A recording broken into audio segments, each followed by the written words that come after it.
After a cooling off period lasting about a year, the Vancouver real estate market is hot again. Here's Deb now with tonight's Insight. Deb? Yes, Tony, the Real Estate Board of Greater Vancouver has released sales figures for November, and they are up dramatically from the same time last year. And prices are also booming with multiple bids and offers above the asking price. Andrew has more.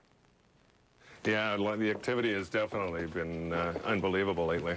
It's been about a month since Don North put his West Side home on the market, and already he's had a strong response. Offers continue to flow in on a daily basis. We're seeing anywhere from 3, 4, and 5 groups coming through per day, and then half of that will be submitting offers to us.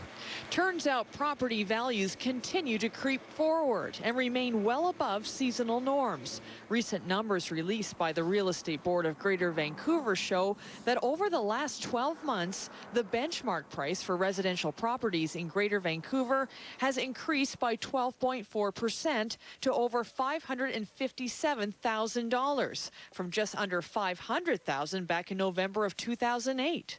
We're seeing the driver is the low interest rates and consumer confidence in the general economy is assisting us. And I think it also reflects well on the diversity of the Vancouver housing market.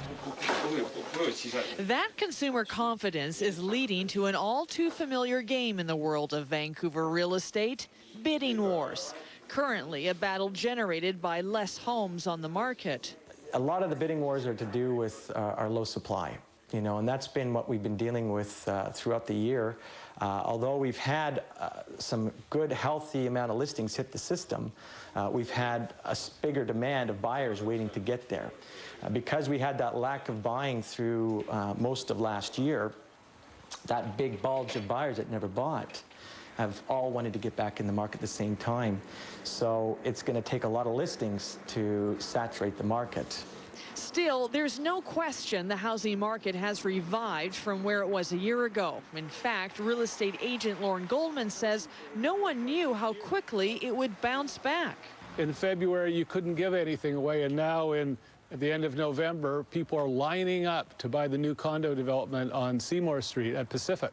Nobody would have envisioned that there would be a lineup. And then, 10 months later, oh, where do I get in line? And some industry experts are predicting those lines could get even longer in the months ahead. So prices are up and a lot more homes and apartments are changing hands as well. For this November, sales of detached properties, single-family homes, are up more than 260% from the same period in 2008.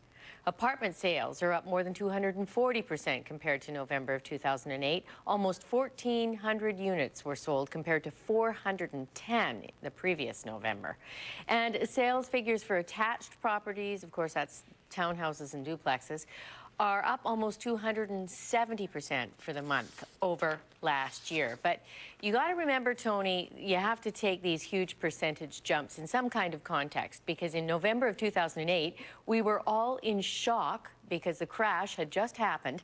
We certainly weren't out buying homes. So those numbers skew the picture a little. On the other hand, though, I talked to Ozzie Jurek a few moments ago, and he says if you compare home sales over the year to date, they are up 40% from January, so that's quite a correction.